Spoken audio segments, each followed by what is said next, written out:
Welcome, everybody, to the latest live edition of the Ultimate Cleveland Guardians Show. It is the postseason time. Well, the season's over. There is postseason games going on, but not for the Guardians, unfortunately. What do we have left? Rooting against the Yankees, who salvaged Game 3. Are you locked into Blue Jays Yankees right now, Zach? It has been pretty entertaining. I'm not. Runs. After a long season of watching so much baseball, sometimes I struggle watching the postseason. I do So too. I've tuned in a little bit, but not a ton. I've only watched the first inning of the two Cubs Brewers games because they haven't been worth watching after that. It's the Ultimate Cleveland Guardian Show.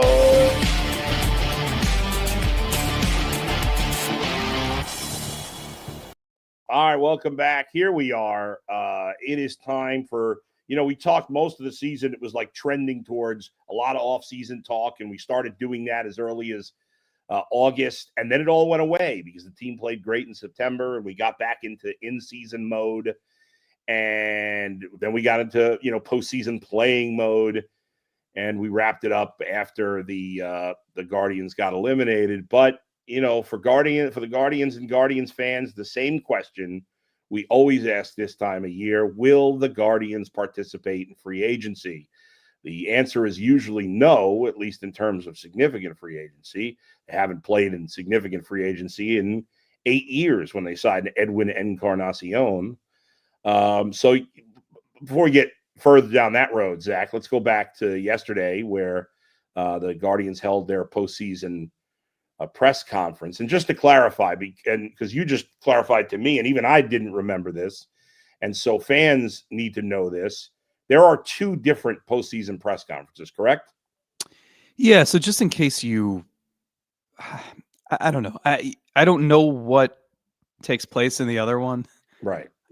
Those are the ones you tend to see videos of on social media, because there's one for the writers, the beat people who are there day by day throughout the season, and then there's one for TV, radio, extraneous. So I would just caution, just because you see a video clip on Twitter or something, that doesn't mean that that's the only content out there. Not to say that this is ever the most revealing press conference. It's not. We ask everything there is to ask. Like, I know our writer's session went over an hour. I think the second session went like 25 minutes. So, we try. There's just, you're getting your typical answers. Nothing that's gonna, be a crazy headline. So, you should keep your expectations low for this kind of thing every year. Yeah, and just to further that point, like I saw two people sent me a tweet saying, "Hey, our beat reporters are not asking anything." Well, the things you're watching are the TV people who don't cover the team regularly, don't know the team as well, and probably it's a lot of like people that do the sports on TV, and they're on for 2 minutes talking sports. They're not doing any serious analysis of the team. No offense to, I'm not insulting them. I'm just saying that's the reality of the There's situation. different needs, Yeah, TV right. people need the clip for the 3-minute sports at the Right. end of the 11 Exactly. o'clock news, right? So, I will just reiterate, like, ours went over an hour. It goes over an hour every year. Yeah. This is my 15th one of these, and never have I come out of that being like, whoa, we got some good stuff. Right. And that is like it. So the other part of this is, I think the second session they got Vogt and Antonetti were like sitting up at on a stage or something. Like, we had Vogt, Antonetti, Mike Chernoff, Matt Foreman. But these guys are well schooled in how to not answer stuff. So listen, Zach could ask the same question about payroll 17 different ways. Did. I'm not getting an answer. I literally did. I ran out of, at one point, I think Antonetti was like, did you have another question about this? Because he could see that the wheels were spinning, and I'm like, I've exhausted every way I can ask if you're going to have financial flexibility, because, well, whatever, without going on a rant against them. Yeah, I mean, so you're not going to get a straight answer. So there's just so much you can do. You try, you can make the effort. You did. I also think listeners and readers are smart enough to, many of them are smart enough to like be able to cut through the BS, right? Or read between the lines, or just understand that this is This is what most people in these positions in sports do now. I mean, when was the last time you listened to a Kevin Stefanski or Andrew Berry press conference that was revealing? That you learned a lot. Yeah. Antonetti and Chernoff go to the same school as Berry and Stefanski. They go to it, they took advanced nerd, 306. They understand what not to say. They give no answers. It's frustrating. In reality, it's in some cases it's actually smart not to reveal anything. When it comes to like what stuff in terms of draft picks or trades, like you're not going to say, well, we're putting this guy on the trading block. Like that doesn't help your team. Or there are times when I feel like it would do this organization in particular. And I say that without like truly thinking through how it would play out, but they are so buttoned up, and we get to the Bull. I joined you a couple minutes into our post-game show after game 3. Yeah. And the first words I heard out of your mouth are Pete Alonso. Yeah. And you're not alone, right? Like sometimes I almost want to just throw him a bone. When they signed Encarnacion, it was like delirium. Yeah. People, it was Christmas and people were lining up at the ballpark tickets. And so I'm not saying that you have to make moves just to satisfy the fans, but once in a blue moon, especially when you're in a position like this where there is a level of optimism, I think people can see like, there's some young talent around here. Can you build around it? And seize that opportunity. Yeah, I think that moment. I think there's a way to build excitement and momentum that this organization always refuses to do. Yes. I mean, and it's not even just that, but like we were walking out of the ballpark yesterday, a few of us writers, we were saying like, all right, well, won't be back here till April or whatever. And then we remembered, wait, they actually held one of these sorts of press conferences last February. We're like, wait, why did they do that? And then we remembered, because they canceled Guards Fest. And then we were thinking, so then someone asked, well, is there Guards Fest this year? We said, nope, remember, it's now every 3 years because that's what the fans want. That's what they said. So it's like, it's another one of those where it's like, just maybe you lose 50 grand, 100 grand paying for Guards Fest. But like, sometimes you got to just throw the fan base a bone and make them happy and have them excited for the new season. Even if you take a little bit of a loss, it's going to pay off eventually. It's funny. I know, like many people, we're sick of hearing about the Browns, but I'm just going to use this as an example because I, oddly enough, just brought this up yesterday. We were talking to Aditi Kinkabwala on UCSS, and I said, give Dylan Gabriel a couple more weeks. Let's see how he does, whatever. At some point, the fans want to see Shedeur Sanders play. The team stinks. They lose every year. I said, I was like, let him play. Let the fans see what they want. If he sucks, he sucks. Yeah. So be it. And if you're 3-11, who cares? Right, who cares? And she is coming at this from like the brain standpoint, which I get. She's like, well, may not be good for the organization, blah, blah, blah, blah, blah. But sometimes guys that run these teams are so caught up in the nerd speak and so caught up in like the Browns. They're so smart, but they've done everything wrong for ever. And so sometimes maybe just say, and the same thing here. I mean, obviously the Guardians are a much better run organization. I'm not saying they do stupid things. They generally do smart things, but like sometimes, as you say, like I get it. If the owners refuses to spend money, ultimately there's nothing the front office can do. But come on. There's a way to frame this. If you give them reason to go. Because now everyone is resigned. And this is, I think people love this team from February to October.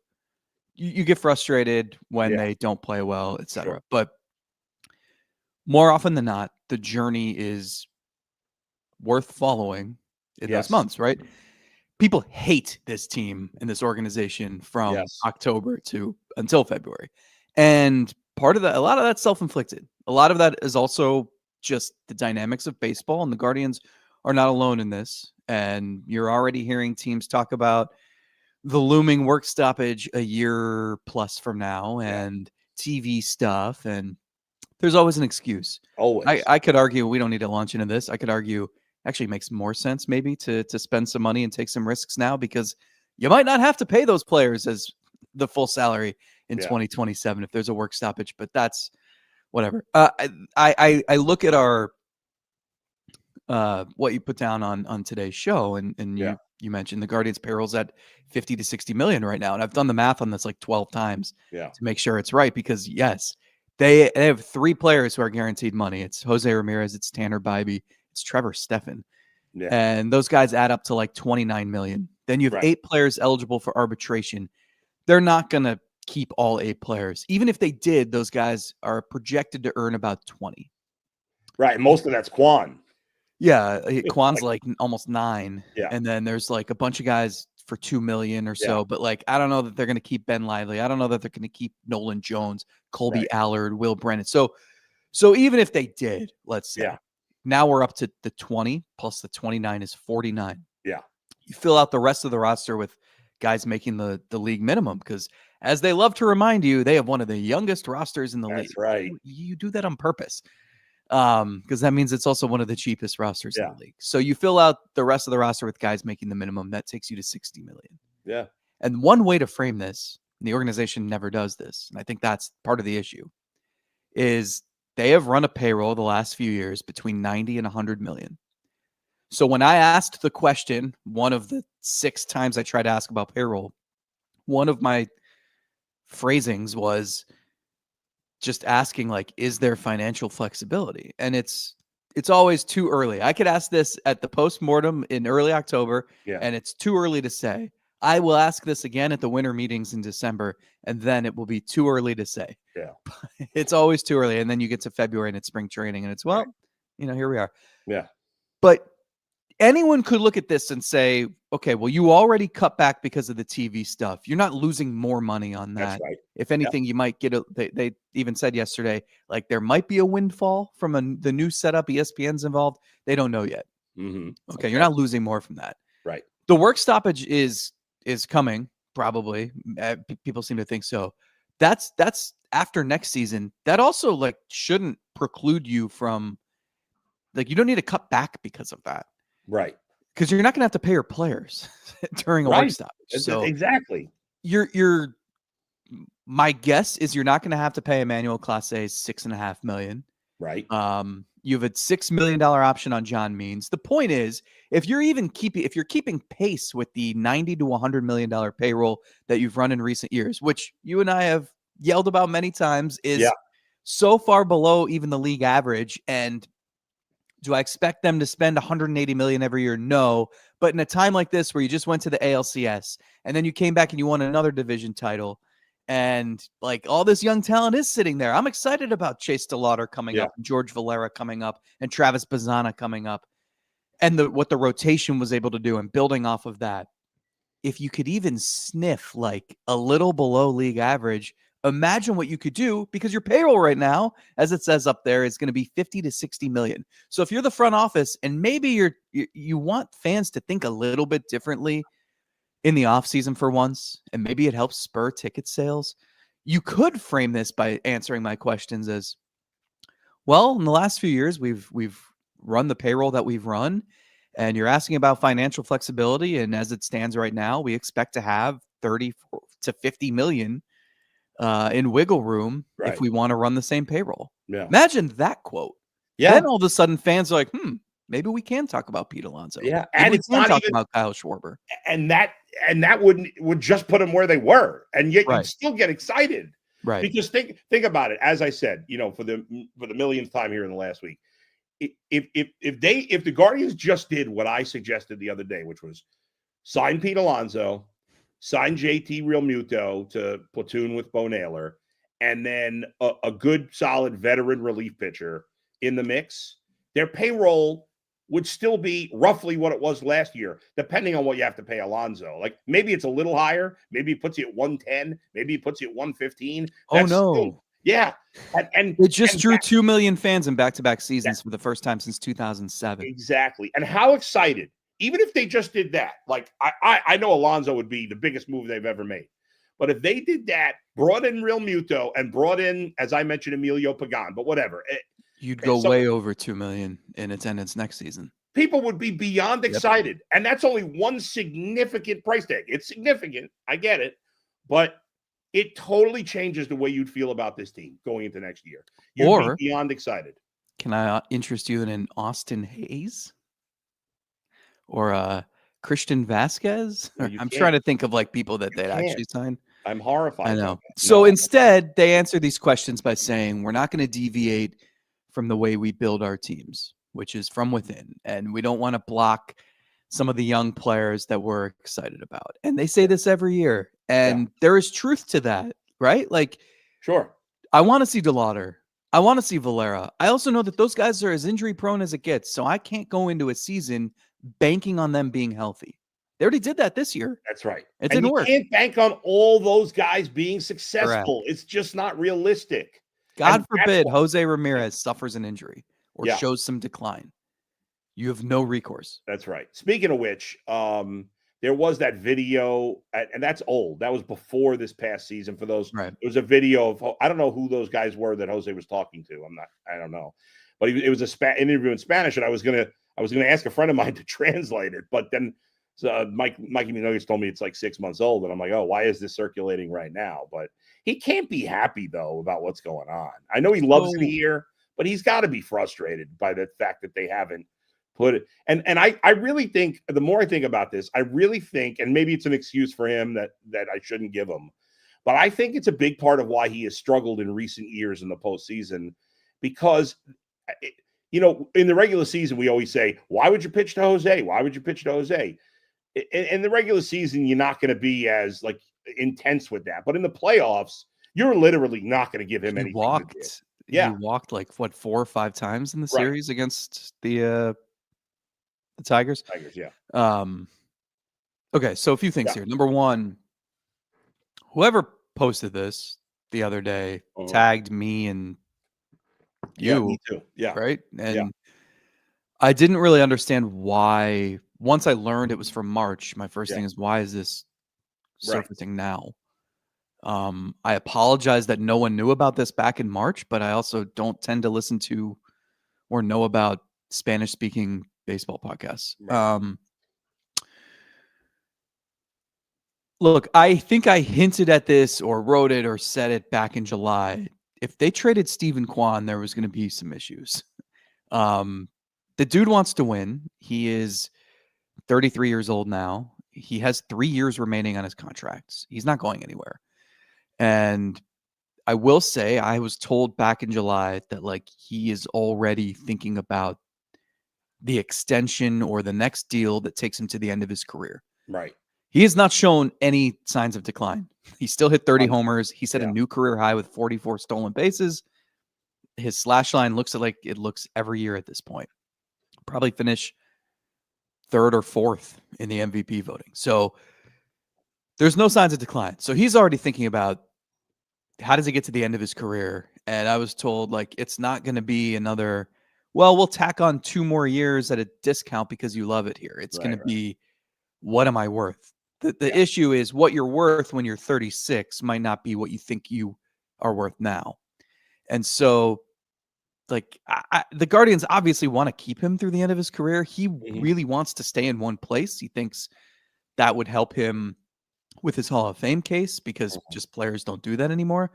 And so the bottom line is, like, the guy wants to win. He has done an exceptional job mentoring the younger players. Like, he has, you would think, I actually remember when he goes home to the Dominican Republic in the offseason, like, kids follow him everywhere because he'll like play on baseball fields with random people. That's awesome. And like kids flock. It's like a mother and ducklings. Yeah. And that's how it is in like around the clubhouse too. Like Angel Martinez, George Valera, Brian Rocchio, like these guys are following his every move. Yeah. So he's done a great job with that.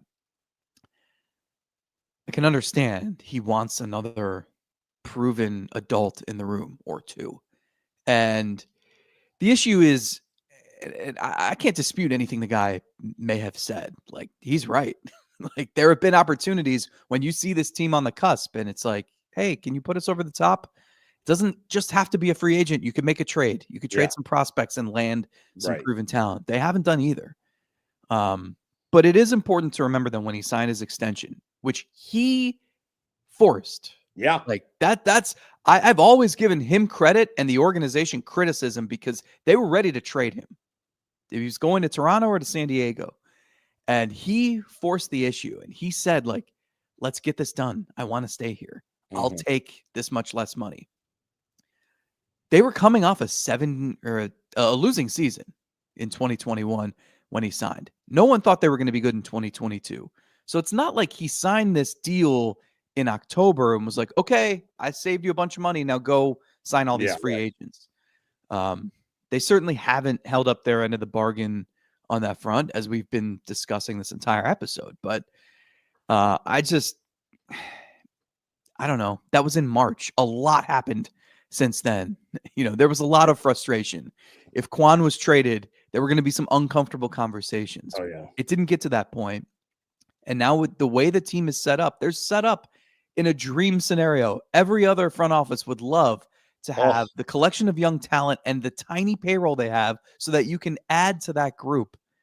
But we'll see if they do it. Yeah. Part of this offseason plan should be to lock up Quan. And Quan can't be like, Quan is not, he's a smart dude. He knows he's not getting a huge, nobody's paying him crazy money. He's a singles hitter who has never hit 300. Let's face the reality of it. He's a great fielder, but he plays left field. That's not a priority defensive position. Like nobody's paying him $30 million a year. He can't be your second best hitter.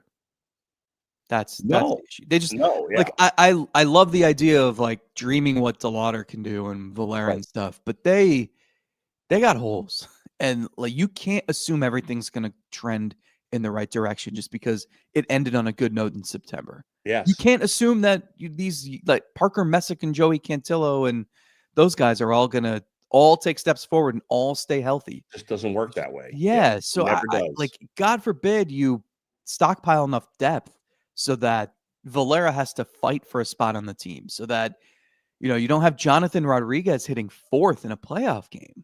I mean, it's, you've got Daniel Schneemann and Angel Martinez hitting second, platooning, and like, the offense was historically bad. It was the worst offense this franchise has ever had. This franchise has existed since 1901.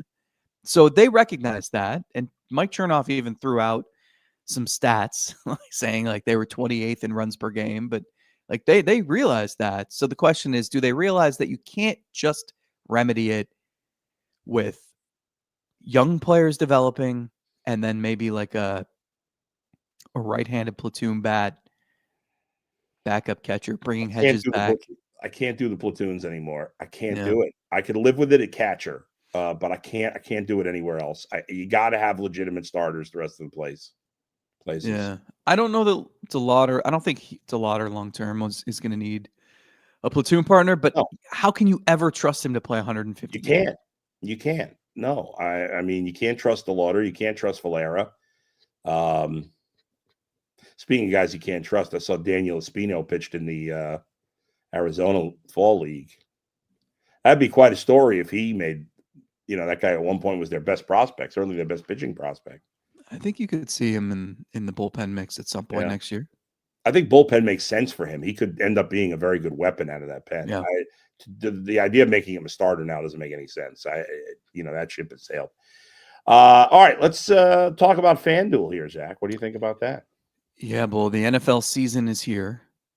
The MLB playoffs are in full swing, and FanDuel's making sure you're ready for kickoff or first pitch with a can't-miss offer. Right now, new customers can bet just $5, and if your bet wins, you'll get $300 in bonus bets to use across the app. So, looking ahead to Sunday, Browns at Steelers.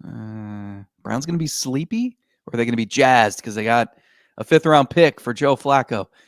Player props, same game parlays. You can jump in live as the action unfolds. It makes every game more exciting, whether you're watching your team or you're shutting off the Chicago Cubs after one inning because they gave up another 3-run homer.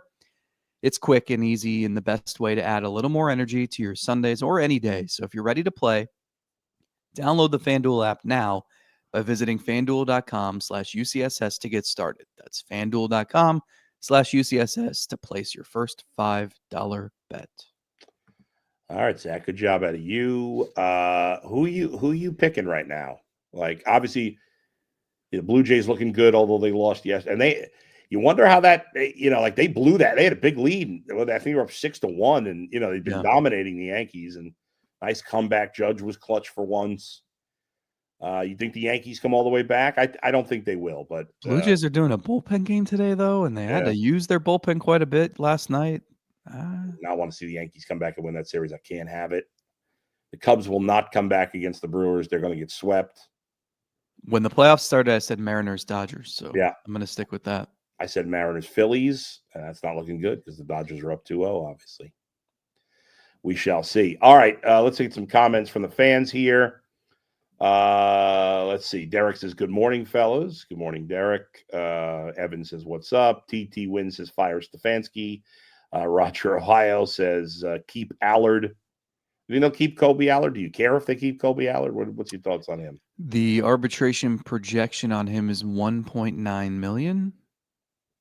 Yeah. That's pennies in 2026 baseball, but I don't know. I feel bad saying it. He's such a nice guy, and he was absolutely clutch for this team. 2.63 ERA. That came out of nowhere. Yeah, I just don't know that he could do that again. No, it shouldn't matter. Like if the Guardians had a normal payroll, we'd be like, yeah, whatever, bring him back. But since every dollar matters with them, I don't think I would. Yeah. Nikki V, huge fan of the show. Can you clear up the clip of Jose talking about being disappointed in the front office? Is it old or recent? I think obviously we cleared that up. Hopefully you heard what we said. And just for clarification too, because I've had people ask this, like I wrote this on The Athletic, but I asked about Jose and the sense of urgency and supplementing him while he is the face of the franchise. And Antonetti gave a quote about it. It's, I will like the most interesting quote probably that came out of it. Two things. One, Stephen Vogt said he doesn't care about AL Central pennants or whatever. Like he wants the real. It was funny because Antonetti was like, there was a lot of disappointment, but we rallied and we made a historic run and we won an AL Central title. And then like 2 minutes later, Vogt's like, I don't care about AL Central titles. I'm with Vogt. I don't care. Who gives a crap about that? Also, like the history part is impressive, and they were resilient. Kudos, all that. You also had to stumble so profoundly to fall 15 and a half games back. That's the part that no one mentions. So yeah, but Antonetti said like, we feel urgency to win a World Series. It's the goal, blah, blah, blah. And he said, I've been doing this for 27 years. I'm 0 for 27 for the final goal. So next year, we're going to try to make it 1 for 28. My dog is going nuts here. Crash. I yell at him. Come here, buddy. He's sick of the Antonetti. He just usually lays by my feet while I do the show, but something got him all riled up. He doesn't bark a lot when he's in the basement here with me. But anyway.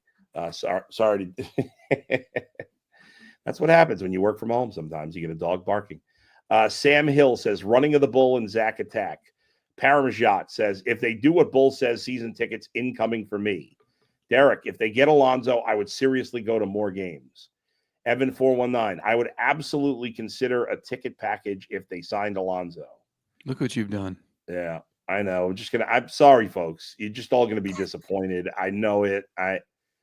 Maybe once they'll shock us. They shocked us with Encarnacion. So he signed. It's a 1 year, $30 million deal this year, right? And it was a longer deal, but with an opt out, which he's going to opt out, right? Right.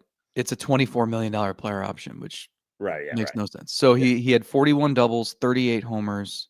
I'm not an RBIs guy, but 126 is nuts. Strikeouts are like nothing crazy. Yeah. 871 OPS. Yeah, I mean the guy's an absolute stud. He's been a stud from the moment he came into the league. Yeah, and he just like he always plays every day too. What's that? He's never been injured.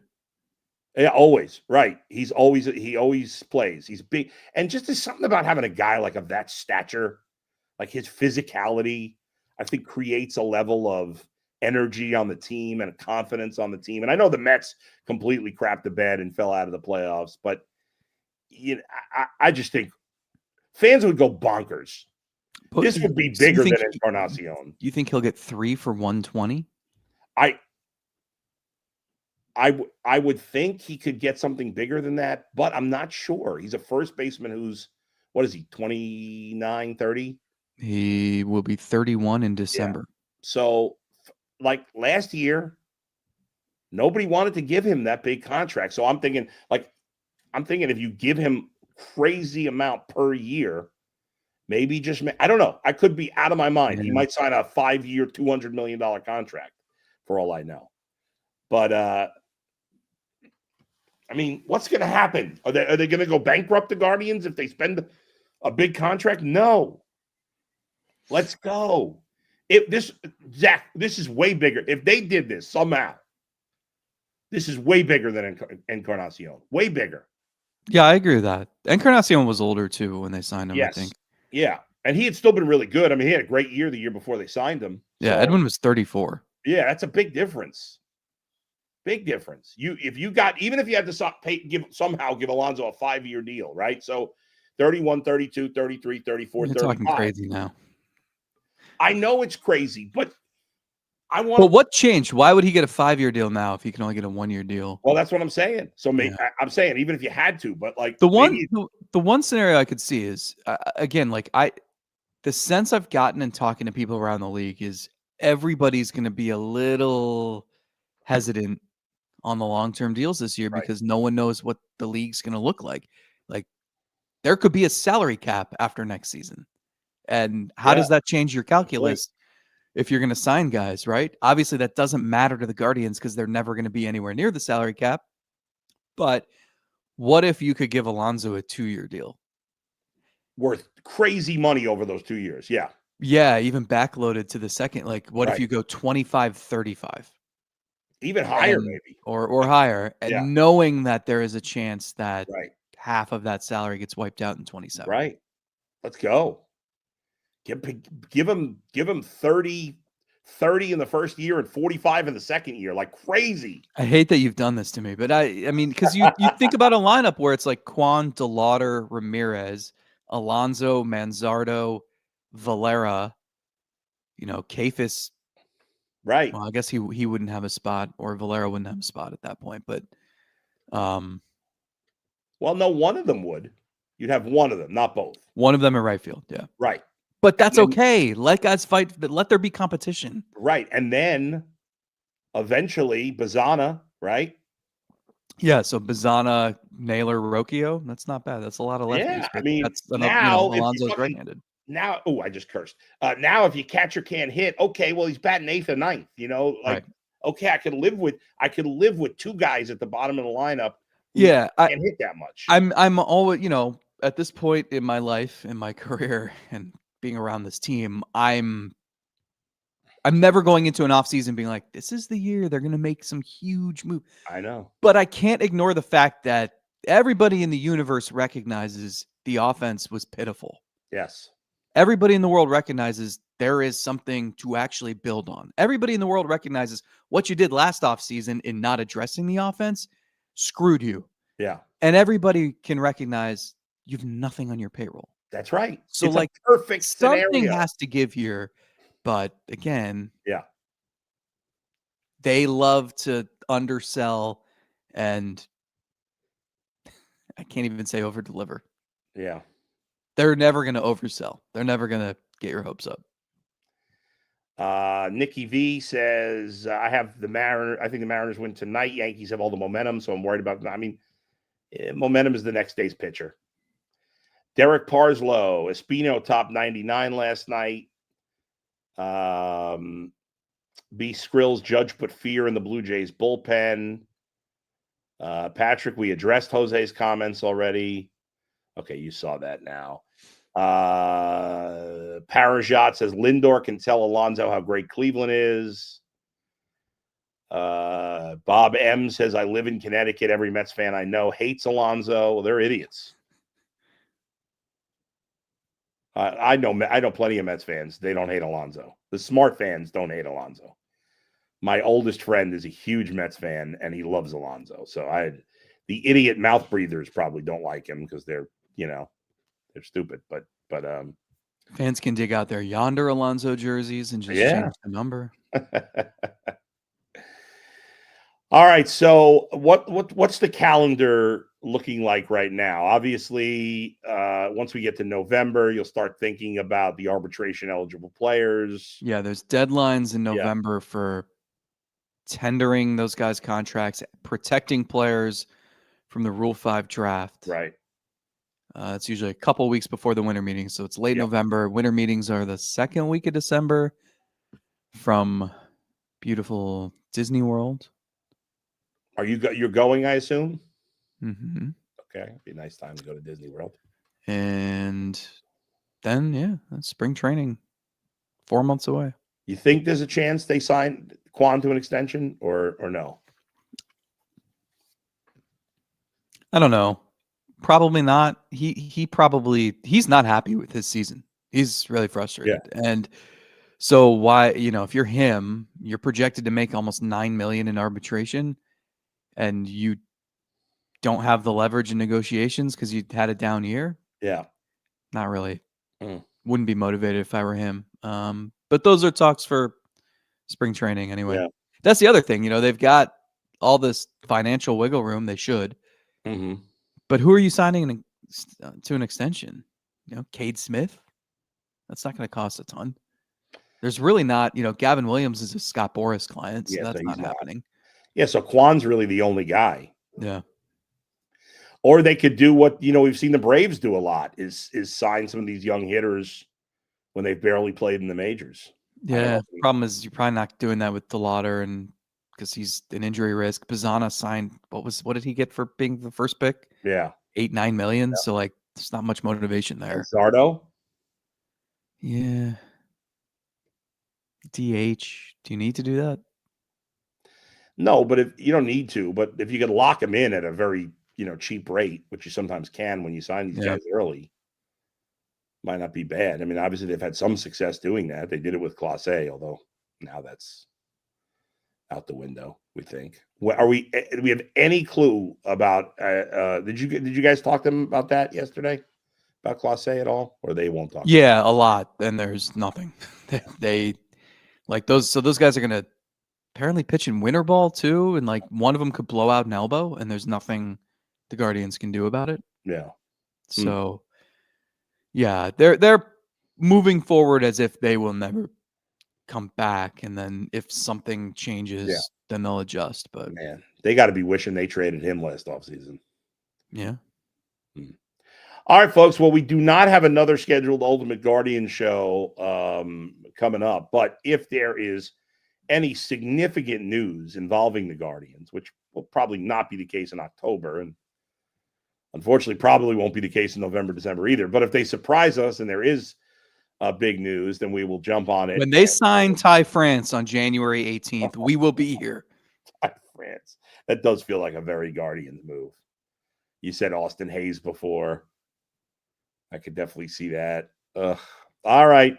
Well, thanks everybody for joining us as always. We'll talk to you next time on the Ultimate Cleveland Guardian Show.